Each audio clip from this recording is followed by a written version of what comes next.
I know all about it, so I'm taking back the crown. Yeah, I see your colors, and soon you'll be going down. I know it was my mistake. Paula here, Theia here.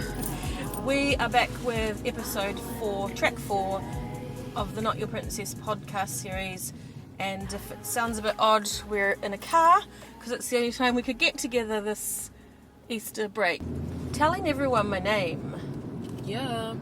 So we lovingly refer to this song as T-E-M-N. Yeah. This is one of those songs that had a very interesting journey because it kind of started way back when you wrote a top line for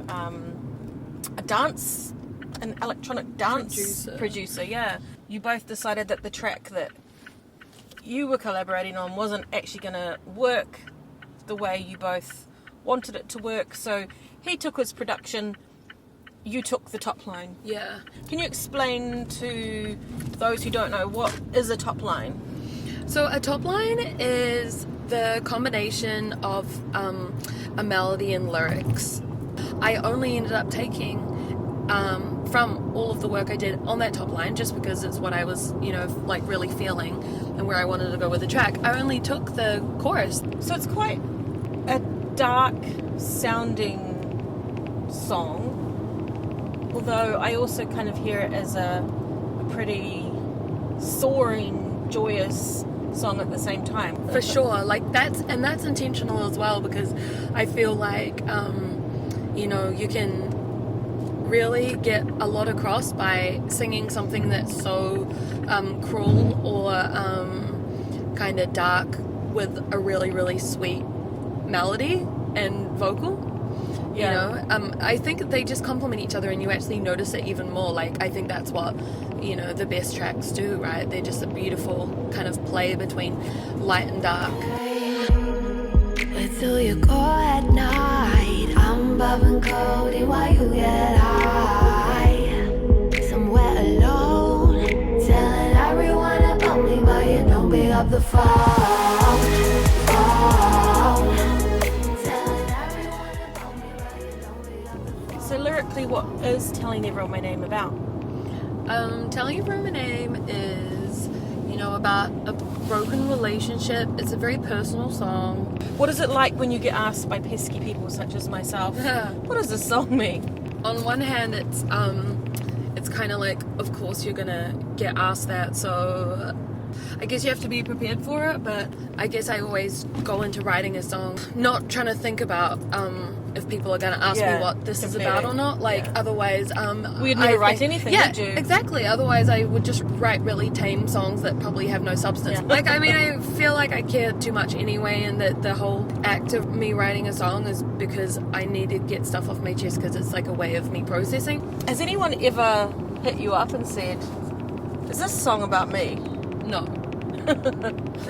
Hey, I'm just wanting to Not check, yet, at actually, least. is that song, You're an Asshole, that lyric in Not Your Princess, You're an Asshole, is that about me? Well, that is kind of, that was a running joke we had, right? Like, is that half of my songs, the people that they're about won't even, ever think that they're about them, which is so funny. And, I'm sure it's like that with a lot of other artists and their songs as well. Yeah. So you had this song that you'd been working on over a number of months, if not a year, whereby you'd written the top line, you decided that it didn't quite fit with the guy that you initially wanted to collab with. You brought it back to New Zealand, and you did a little bit more of work with a guy who's actually was playing in your band at the time, Willie Henderson, who's also a producer. He sort of helped you to give it a bit of a foundation, if you like, in terms of where you wanted to take it. And you had been working with Tony on Bye Bye, and you thought, I know the person who can make this track absolutely banging. Yeah, exactly. And that was Tony. Yeah, Tony Buchan. I'm back from the dead, got these jewels up on my head. Give you every time, even though I know you're lying. I love ya, I leave ya, you still got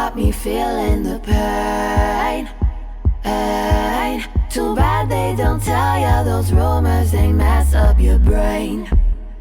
When you wrote and recorded the bridge in this track, you really opened up your vocal in a way that I hadn't heard you do on the first record. Would you say that's just something that comes with developing as an artist, or is it just feeling freer, more confident? Yeah, it's exactly that. It's all of those things, because in life and in myself, for the first record, it's so beautiful and sweet and whatnot, but I was definitely so kind of uptight, like, and I wasn't able to really open myself up, just like, you know, where I was with myself. And so I totally agree, for this record, like, you can hear it in my vocal, in my lyrics, just in the vibe as well. Everything is way more like out there, experimental, open, confident, sassy, and that's exactly how I feel right now. I do feel that on the whole, if you're writing, you know, your songs and creating your sound,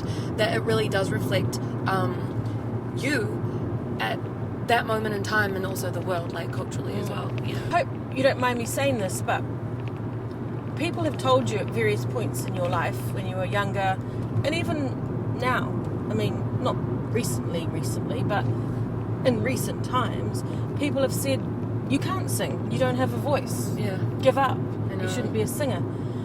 Which obviously I firmly disagree with, because I think you have a stunning voice. You can absolutely sing. I think a lot of it has been confidence. We spoke before about how, you know, it was difficult learning to perform because you hadn't performed before.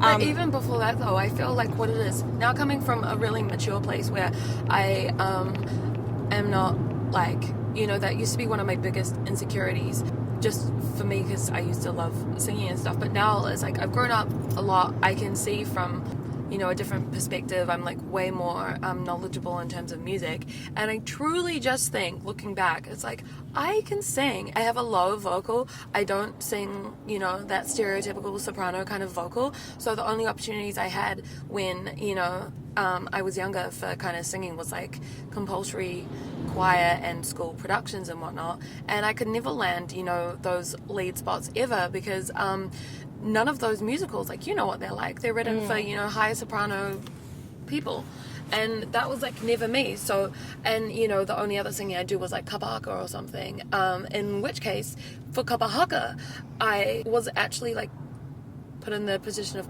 kaya, like the lead kind of singer. So it's like that's one place that I did excel and do really well. Yeah, and I think the other really interesting thing to note, and particularly with an artist such as yourself, is that you use your voice as an instrument or as a tool of production. If I watch you work in a studio, you are producing your own vocal most of the time. Yeah. And you have an innate ability, I think, to understand your voice. And I think that's a really cool thing about this bridge and Telling Everyone My Name. You don't hear a lot of your vocal in the song because it's so layered, which was the desired effect. But then you get to the bridge and you kind of go... It's kind of like you a open single up. vocal, yeah. Yeah. Well, it's actually a 2-part bridge, which is something that I've never done, which is super exciting. It starts off with like this really almost like Kanye anthemic, I'm back from the dead, got these chills up on my head, and with these really big stacked AAs and stuff, and then it just drops completely out to where it's just some chords and a drum, and like a kind of triple harmony. Cool. Well, fascinating as ever. I've tried my best to keep my eyes on the road. You've done so well. My concentration on the Look at road you. and the conversation. Telling everyone my name.